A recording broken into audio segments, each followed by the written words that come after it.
大家好，我是盼盼，欢迎大家收看我的视频。无论什么时候手机充电，牢记这5点，不然手机电池越用越短。看完长知识了，手机是我们生活中离不开的伙伴，支付、社交、娱乐都有手机的身影。但是手机电量蒸发的速度也让越来越多的人没有安全感，很多时候一天都没有用，就出现了关机的情况。很多人认为都是手机的问题，这其实是因为我们给手机充电的时候，充电的方法不正确。想要让我们的手机电量更耐用，这些充电误区千万要远离。下面让我们一起来具体的了解一下吧。误区1，不要等到电池过低才想起充电。很多用户在收到电量不足的提醒或是关机了才去充电，对手机电池的损坏比较大，也会缩短电池的使用寿命。这也是为什么手机在电量低的时候要报警。你可曾知道从几% 的电量直接充到100%，会给电池带来很大的压力。举个例子，当你饿了一个早上，中午的时候又大吃一顿，你可能会出现胃胀、胃痛的现象。充电也是一样的道理，当手机彻底放电或用至关机再充电是错误的做法，因为会给锂电池造成极大的损耗。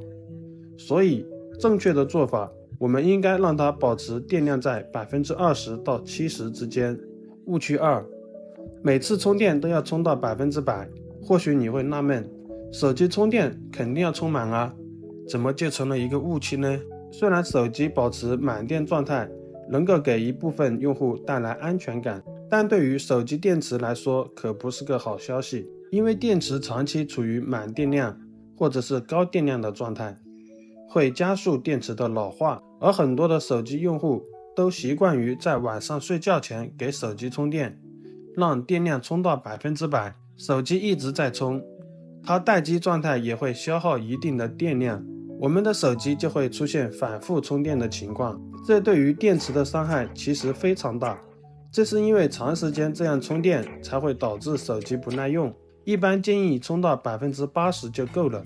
误区3，不要边充电边玩。如果我们在充电的时候继续玩，那这时候的耗电量是特别大的，因为手机的处理器负荷太大了，就会损害电池，而且手机会出现一边耗电一边充电，这样一边输入的电量一边输出的电量，对手机损害特别大。我们在玩手机的时候也能感受到手机在发烫，所以在这种情况下不建议你玩手机，尤其是拿来玩游戏。如果手机发烫了还在玩游戏，那可能手机处理器负荷过重，也容易引起爆炸。误区4，先插充电线再插充电器。很多人在给手机充电时，第一时间就会把数据线插在手机的充电口，然后再把充电器插到插座上，这样给手机充电。虽然说那仅仅是一个很小的操作，但是这种做法却是错误的。为什么这样说呢？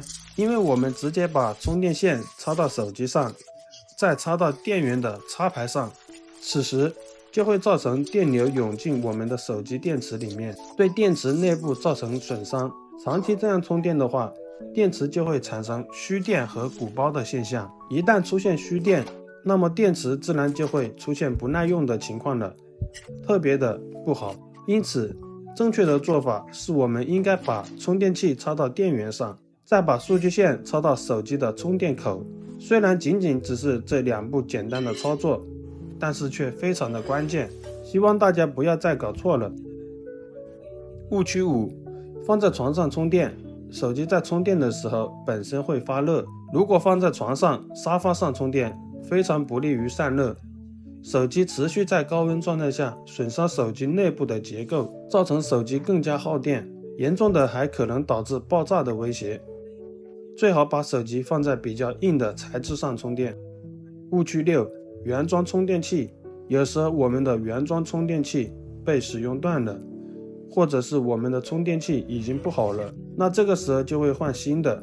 但是有很多山寨充电器，便宜是非常便宜，很多人就会买这样的充电器。这种充电器也能够充上电，但是它的电流、电压都与我们的手机参数不符。因为手机的充电功率是固定的，如果购买功率太小或者过大的充电器，会对手机造成损伤。